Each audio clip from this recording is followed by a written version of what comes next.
thinking about implementing multi-actor approach.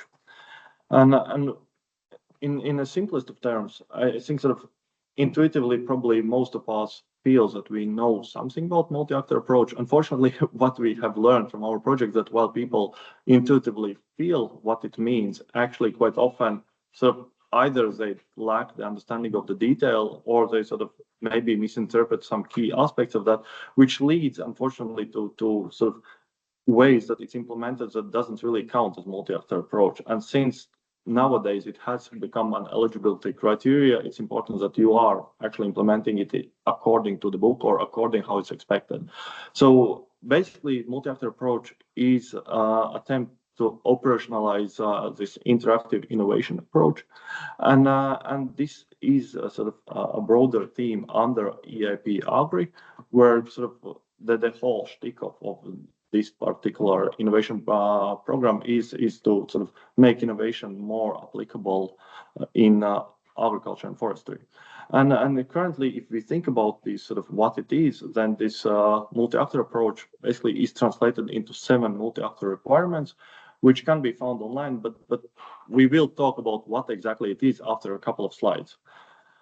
So if you want to think very technically what it is, on one hand, it's eligibility criteria. So now I think slightly more than 30 of the 82 or something calls of the calls under the cluster 6 hold this as eligibility criteria. Then it's also a political concept, sort of an idea, sort of how to make these projects more impactful. And it's also a set of very practical steps that one should take to actually introduce this interactive innovation. And because sort of it's so broad what exactly it means, it actually isn't anymore just allocated in one part of the proposal. So that if you search for where you should, if you are writing now proposal and you're thinking where should I reflect that I am actually dealing with multi-actor approach, it's not anymore that it should be sort of reflected in one separate chapter saying like, look, we are having sort of these activities. It's actually have to be now clearly flagged all across your proposal, so that you have to show that you are doing it under excellence, showing particular methods and already discussing activities. You have to show it under the impact, showing how the pathways that are leading to particular practitioners that will be using end results, and you are obliged to show it under implementation as well, translating into very particular activities implemented by particular actors who have particular competencies. And of course, this again links back to the 7 requirements. And I think sort of in this first section of the presentation, this is probably the key of it all. So that you cannot know many things about what actually multi-actor approach is, but you have to be aware of these 7 requirements that now are sort of the key of how we are interpreting in practice what multi-actor approach is. And then, so what are these 7 multi-actor approach requirements? And then, on one hand, so that these requirements are something, to be honest, quite self-explanatory. And if you have read anything about multi-actor approach, probably they wouldn't surprise you. What is important that nowadays you have to clearly illustrate how you actually correspond each of these seven requirements that are set out in regulations, and going slightly into a more detailed interpretation of what exactly it means. First of all, you have to target the needs of end users. So that means that you have to very clearly show what are the needs, and that you are actually tailoring your process and the results to these needs. You have to show a balanced representation in your consortium of key actors, which means that you have to have them in the consortium and you have to have them on the payroll. So they have to receive some budget from that.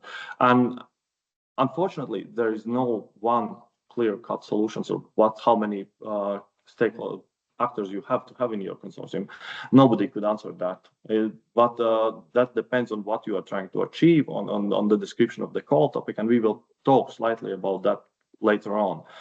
But it means that once you have a perspective of what you are set out to achieve, you have to make sure that you have all the relevant actors there and that you can show it to evaluators to be actually assess that you are having the relevant actors on board. You have to address existing practices.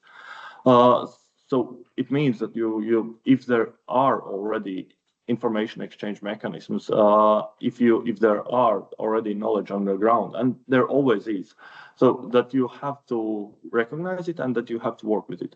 And the fourth is not the final, so we have one more slide with these requirements. But the first then is that it cannot be allowed that it goes, so you shouldn't assume that the multi-actor engagement or the interaction will take place on its own. You have to manage it, and you have to show how you will actually facilitate that there is this. Sorry, the person who hasn't switched off the microphone, could you please do that? Thank you.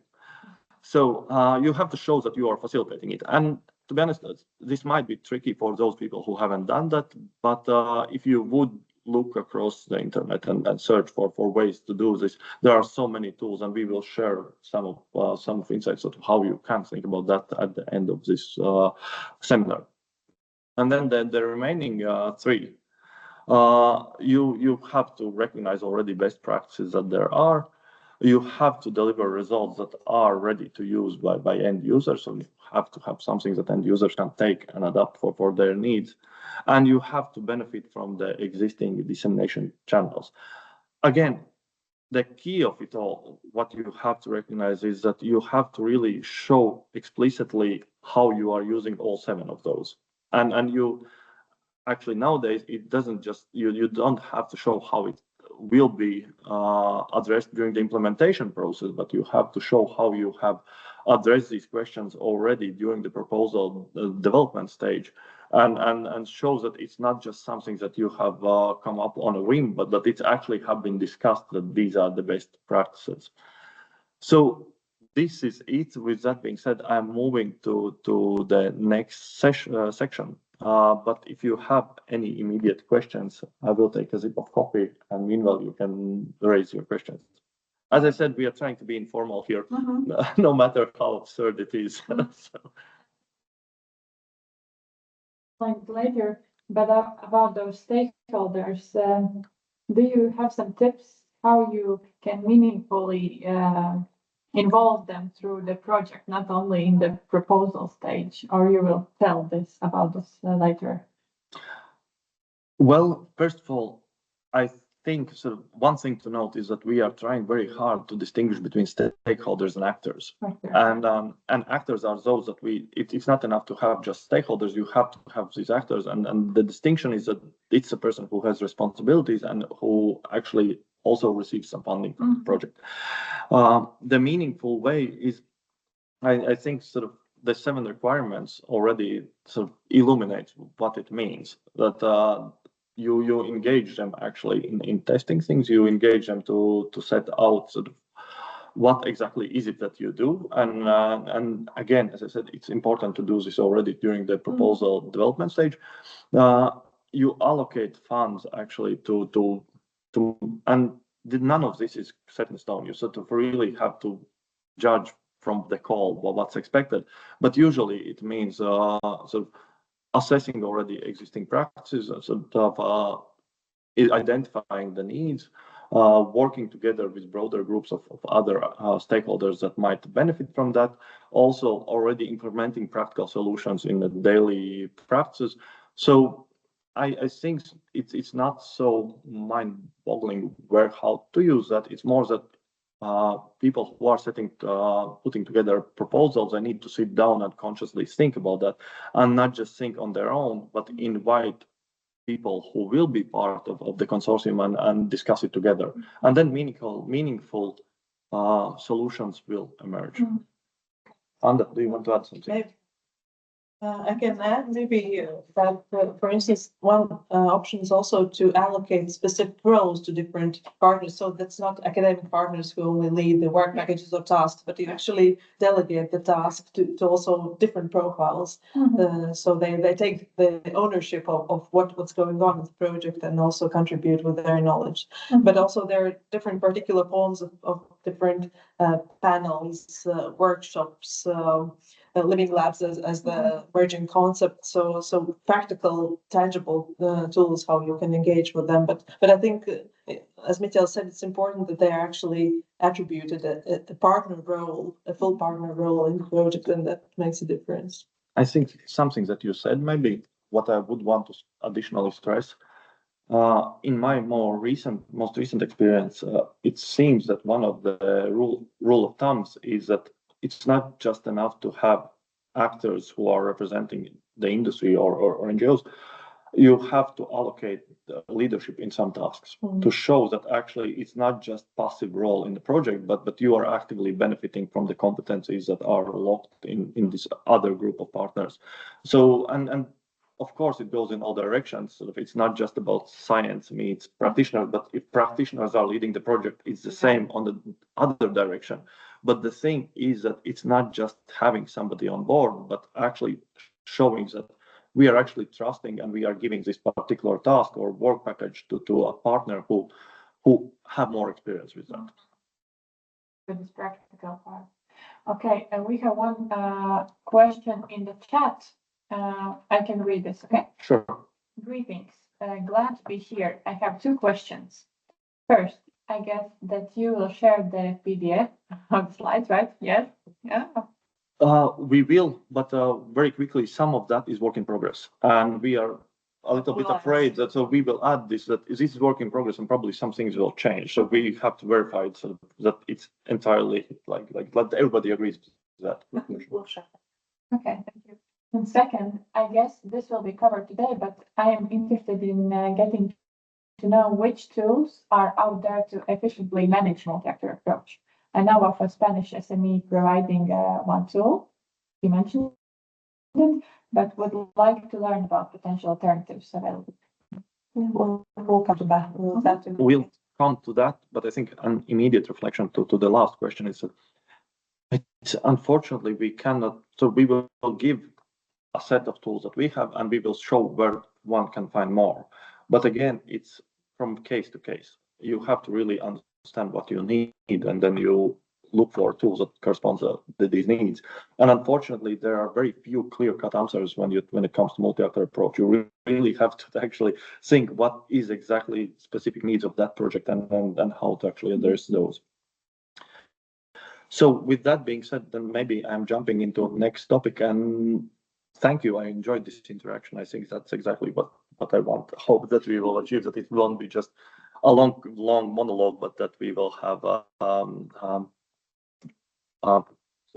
that's not just discussion. I was looking for what kind of discussion. Something I just lost all words. So anyway, so what does multi-actor approach means in cluster 6? And I know that Lasmo mentioned at the beginning that multi-actor approach is spreading as an idea, and it started as an attempt to make the results of cluster 6 more impactful, but now as it gains speed or gains recognition, it is slowly going into other clusters and also in national funding schemes, so that we are observing. But for us, we have been working with cluster 6, and while most of what we are saying probably holds true for other clusters, especially sort of if you are, for example, this is not my answer, I'm now stealing an answer from Anda, but somebody before the seminar sent in the questions of how do you relate for other clusters. I think if you are looking for a way how to implement multi-actor approach, you can still follow the 7 criteria and it will work for other clusters. But still, you have to be careful because there are things that are very specific for either particular cluster or for particular project type, as Anda will show later, or for particular destination.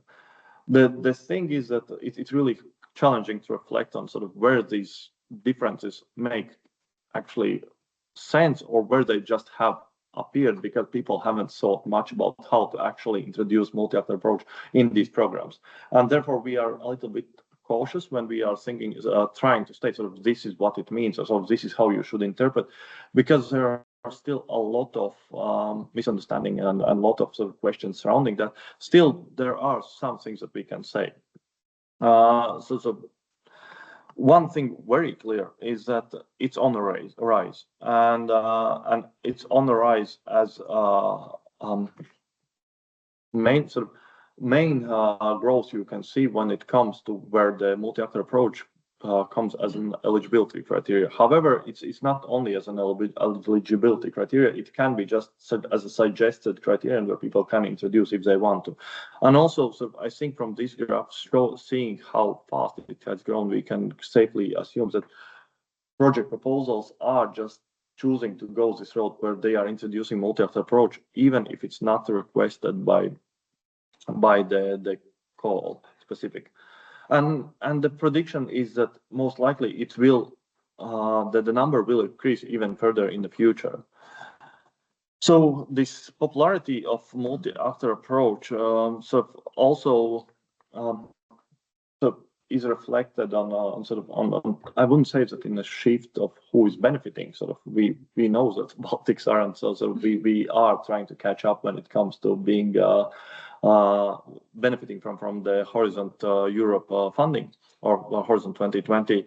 But you see that in this particular case, when we address multi-actor approach, it's the same things that we are maybe lagging behind slightly, and there are particular countries who are much better at getting this funding that is associated with multi-actor approach. And I don't know what maybe to learn, probably that we can do a better job. That's an obvious one. But I think the key of this is that it used to be that it was mainly science who could apply for this funding. Now it's everybody. So there is a broader range of people who can try to do this. And there is really a lot of space to grow in this regard. I think it's also interesting to one thing is to look how active we have been and how successful, but then how many newcomers we have attracted, because the whole thing about that is that suddenly there are new actors who can come in, who are who have been given this opportunity to actually collaborate on innovations and develop something that's meaningful to them.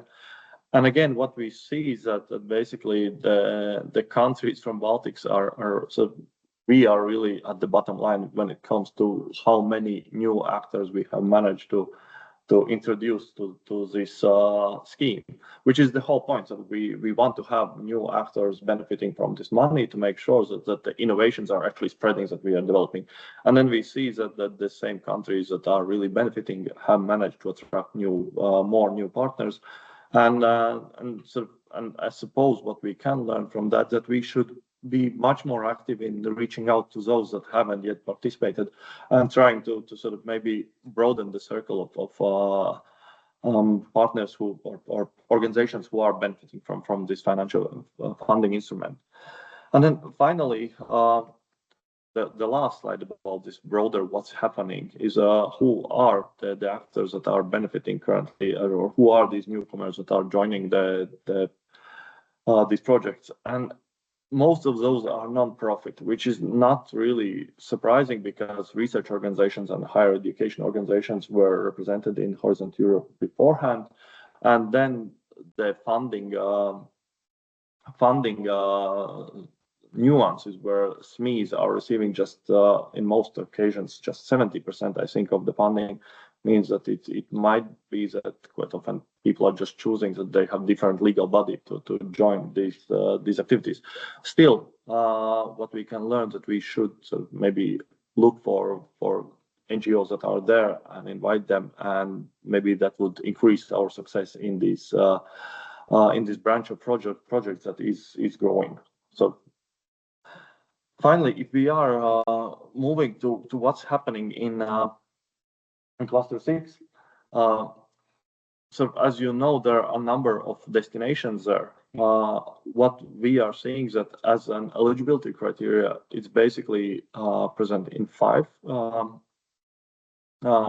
these clusters.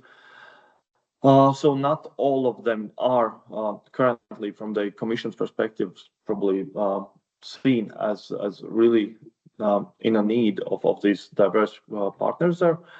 But then you see that there are some that are much more associated with this multi-actor approach than others. And these are, and again, this is the area where really, so it's really hard to distinguish sort of where it has been really conscious decision and where it's been just the people who have worked on the call went with the flow and introduced that we need a particular way how to address that. But I think sort of it shouldn't come as a surprise that we see that for communities and farm to fork, there are significantly more of these calls where you see the multi-actor approach is required than if you, for example, compare to biodiversity or zero pollution. And these are sort of historically where would you see more sort of engagement from expectations that communities will engage and sort of the work with smaller and non-governmental actors who are expected to produce change. So with that being said, we are now moving to, and this was very quick, but do we have any questions? Because this is similar as population distribution, less inhabitants, less partnership, and approved project. Yeah, I wouldn't say that the population, but I see the point, and I agree that there is this difference in so how many researchers per capita we have, and how many projects we have. Still, in these calls, it's not distributed that they are awarding funding depending on how many.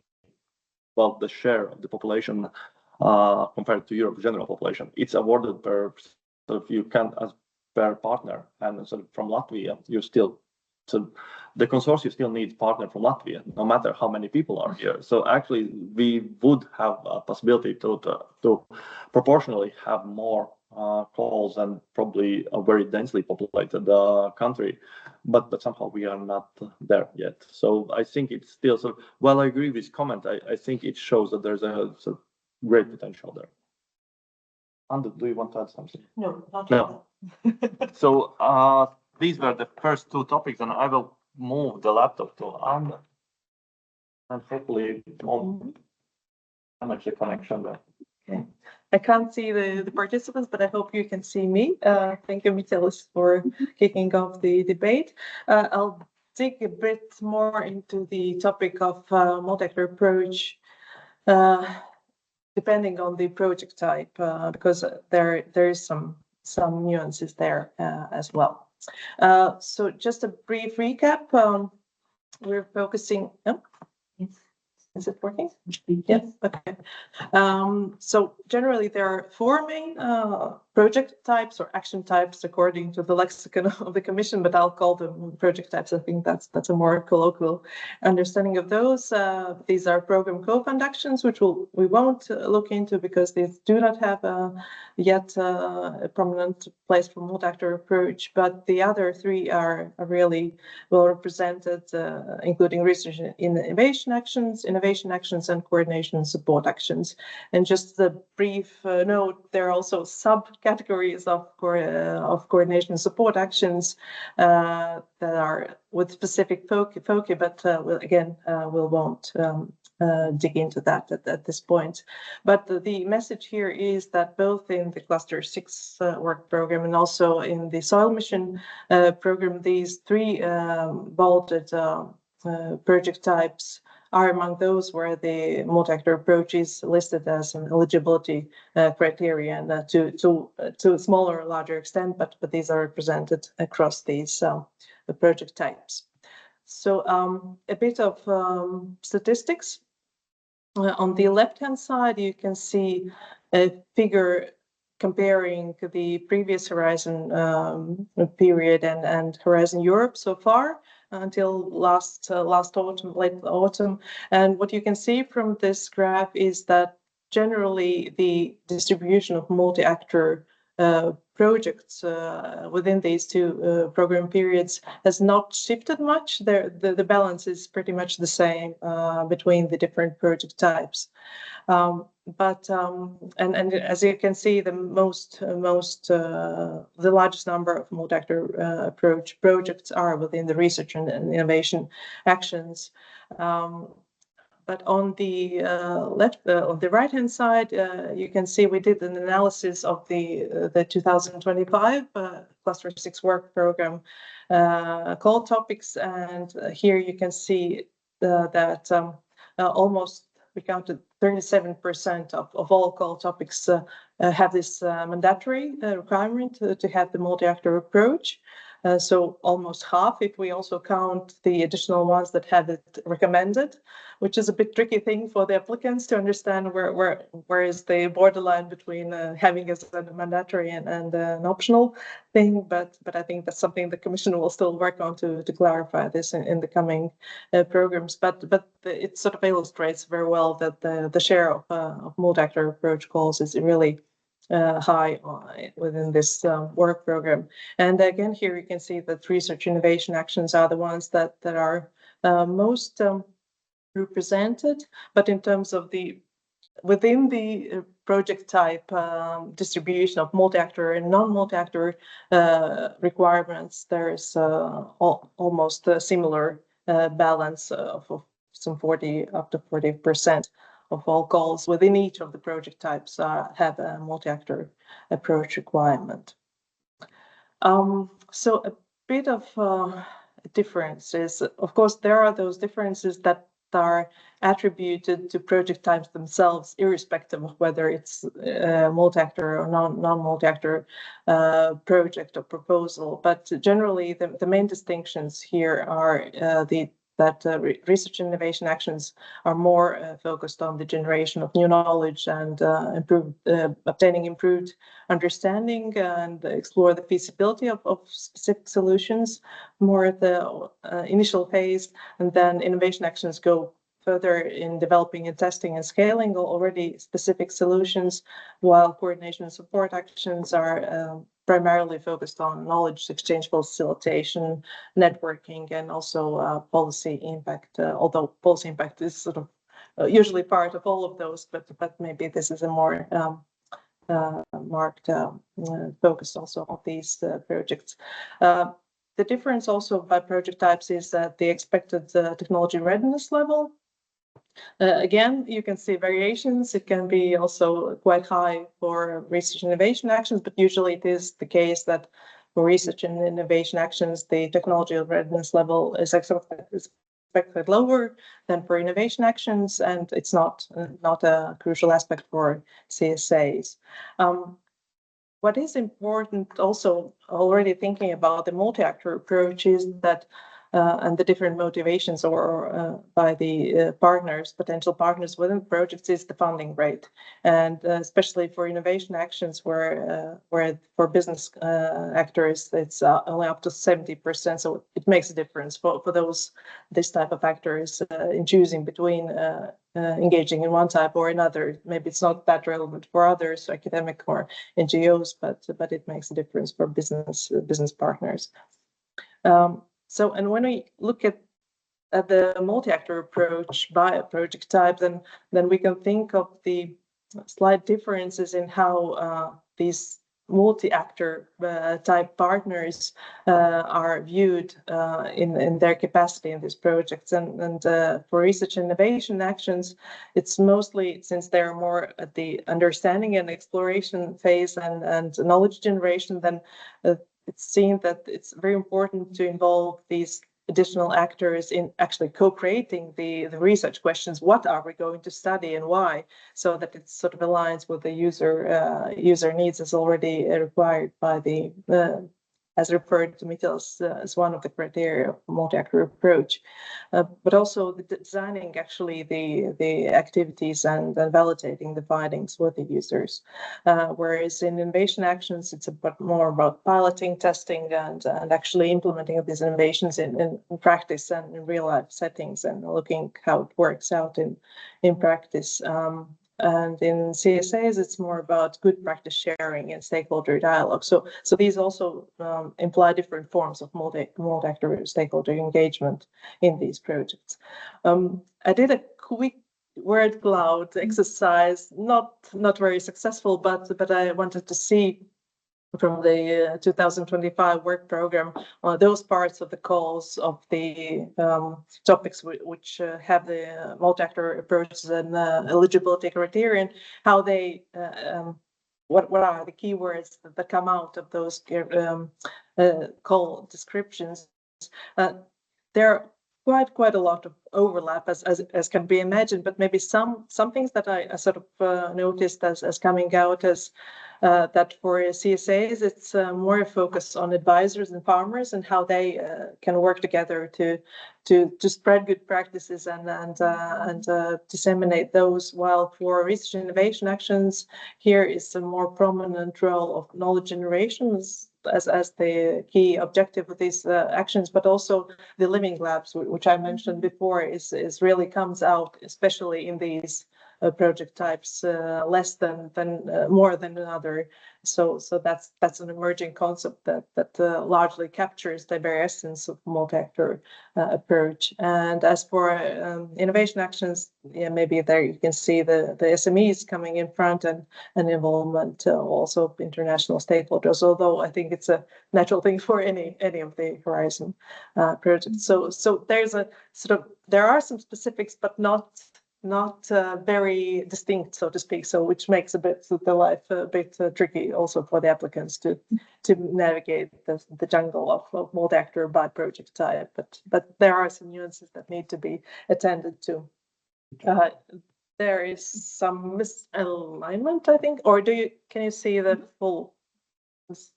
Yeah, no, it's moved. Okay. Well, anyways, it will be fine in the files that we'll distribute. But what I wanted to focus a bit on is that probably as already touched upon in previous talk, is that of course different partners or actors come into the consortium with different motivations, and this is both a positive but also a challenging thing, and something that needs to be kept in mind. And it's usually a bit tricky because we live in our bubble of perceptions of what are our needs and the motivations, and some maybe stereotypes of what other actors might be looking for. So it's always good to put you in the shoes of the other type of actors, because there can be different approaches, starting from either business companies more looking at the sales potential or improving their products, while environmental NGOs, for instance, are more looking into the evidence for protecting natural resources. And there are also different interests by researchers and advisors, either advancing knowledge or other advancing their training materials for advisors, etc. So there's again, it depends also on the project type, but also more generally, even across those. And it comes with quite a few challenges, I would say, both at the stage of the proposal development, but also even more so at the project implementation stage, if these are not tackled during the proposal development.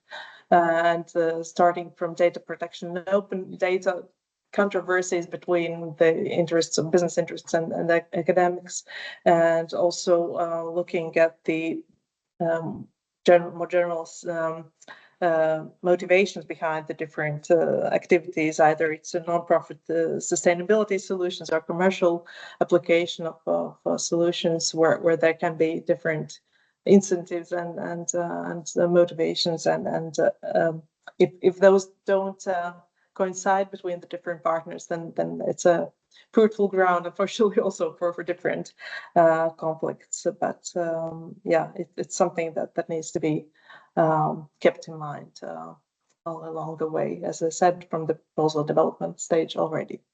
I'm finished with this part, but if there are any questions, no questions at the moment. Okay. Can I add something? Yes, sure. Two things. I think that one is just we have been thinking about these challenges.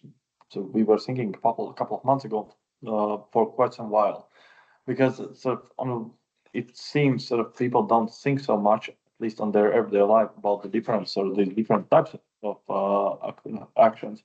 But once you start to think about the objectives of the actions and how they link to these multi-actor sort of expectations, suddenly it becomes very clear that there's different problems that are underneath the hood when you start to look at how people collaborate. And therefore, I think this last slide that Anne showed was really crucial. And once we share the presentation, I recommend that the people just look into that, because at least for me, it was very interesting to see where the potential points of tensions might be. And then the second thing is something that you mentioned about living labs, that it's one of the key concepts that's mentioned. And I think it's important to remember that while living labs have become these key things that we are now using to reflect like we are having multi-actor approach, it actually doesn't replace the 7 multi-actor requirements. You still need to justify those. So you can say we have living labs, and then you have to show the 7 requirements. And I think that's something to keep in mind, that just throwing around concepts doesn't cut it anymore. You have to really show that you are doing it. Yeah, I totally agree. Yeah. Okay, then I'll jump into a bit of a flip coin of this perspective, because usually when we're speaking about multi-actor approach and projects within European programs, one side is the proposal writers, but the other is the evaluators. And what we have been discovering also and working towards in the Tomēr project is that we also understand that the success or implementability or applicability of the multi-actor approach also very much depends on the capacity of evaluators to actually assess the proposals in the slides, because they also need the skills, capacities, and understanding of this approach. And also depending on their interpretation of the concept, also it results in the evaluation, how the proposals are scored. So I think that's an important thing to note. One thing that we did with our colleagues within the project is that we sourced internally within the consortium the available 67 proposals that we use the networks to get the evaluation summary reports of those, both from the Horizon Europe, but also Horizon 2020 across various project types, and both funded and non-funded. So because we wanted to look at the way how the multi-actor approach actually appears as an evaluation thing in these reports, and how evaluators actually reflect upon these. And I think it's an important, valuable resource also for applicants.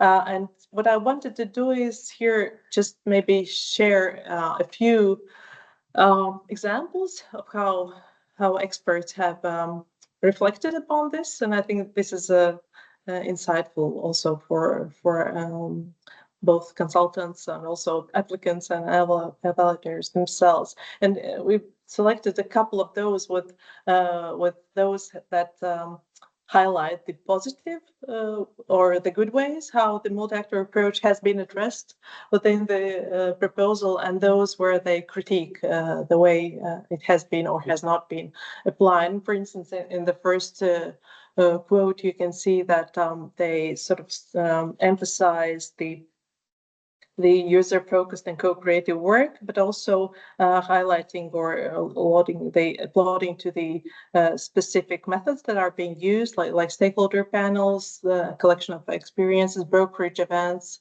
and co-design workshops. Maybe this also a bit responds to Lasmus' earlier question on particular forms of how you actually engage these partners aside from direct partnership. Via stakeholder engagement more broadly. And also, I think it's important that here they also note that including harder to reach groups, which is also something that is usually promoted also by multi-actor approach, that you don't go to the usual suspects, you try to go beyond those and really identify and reach out and involve groups that are marginalized to some extent and not the usual partners in these projects. But on the other side, the critique of another proposal is more on the lack of this representation and inclusion of rural dwellers and stakeholders and engagement with these also beyond the project partnership. I'm sorry for the bit of a misalignment of the font, but I hope it's still readable. Another is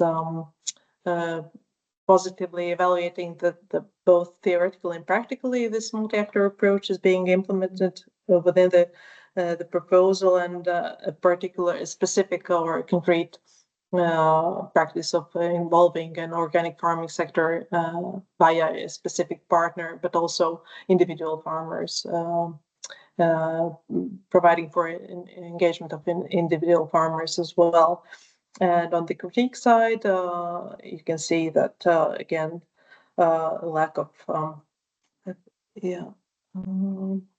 again, a lack of direct engagement throughout the project of different partners, because I think that's one of the pitfalls that usually you think of the both when you think of partners and stakeholders, is that you involve them at specific times or specific only limited tasks. But I think the multi-actor approach promotes this continuous engagement with the end users throughout the proposal and the project implementation. And last but not least, this one where you can also see the thing that I mentioned, that engaging practitioners and policymakers in all research stages, starting from the problem definition and analytical work, and also further on in its application. And so these are just some examples that I wanted to highlight to show how actually evaluators approach it. And again, a bit of a shift in the slide, but another thing is that we did a webinar with the evaluators of proposals, and here are just some of the sort of not tips, but some things that they said what they pay attention to when they evaluate actually the multi-actor dimension of proposals, and starting from the composition of the consortium, but so looking at what kind of partners are there, and but of course not forgetting about whether they are actually relevant for the call topic, because sometimes you just grab through different consortium partners just for the sake of having different profiles. But if it's not, doesn't make sense to the topic, then again it can be a backlash for the proposers. They also look for the evidence that this approach has been implemented already during the proposal development, as already highlighted also by Miķelis, and what we are trying to bring this message across, that this is a really important part of multi-actor approach, that in the proposal development already this approach is implemented. Another tip or observation was that they look also at the practical distribution of person month and budget shares within the proposals, whether it's not just there's a partner of a good, nice multi-actor profile, but the share is so limited, so it doesn't really count as a meaningful engagement of the partners. So it's also something that evaluators pay attention to, and clear identification of roles of these partners, and also here I wanted to highlight that they also look at this multi-actor approach applicability to the specific project type that this proposal is looking at. So it really makes a difference there. I don't see the last one. I see here. Okay, yeah, and active participation of these partners, not looking at those stakeholders only as study objects, but actually engaging them in the process and attending to their needs. And last but not least, and again, a bit of a misalignment, so I'm really sorry about that, but I hope you can see most of it. There was also a dedicated focus group that was held within the project, looking at also how this evaluation process can be improved, because the Commission is in a learning loop of how to actually implement and streamline this approach and make it coherent and understandable, both for the applicants and also for the evaluators. So there is still some room for improvement there as well, and Tomēr is also working closely with the Commission to provide advice and to streamline this more efficiently. But again, it's not always also for the evaluators. It's sometimes a challenge and rapporteurs to understand what is multi-actor approach and how to actually evaluate it, because not all of these evaluators have their personal experience of multi-actor approach. So it's also a target audience of this type of training activities and instruction. One thing that we also observed ourselves, and what was also reflected in the focus group, that sometimes it's not clear on what grounds the Commission allocates the multi-actor requirement to one call and not to another. So it's a bit, sometimes seems random, and that doesn't help also the applicants, but also the evaluators. So there's also a room for improvement in that part as well. And also the guidance on how to evaluate a multi-actor approach in a fair, effective, and consistent way, because again, if we don't have clear criteria, then there's a lot of subjective and personal experience-based evaluation criteria at play. So it's important that there's clear guidance on that.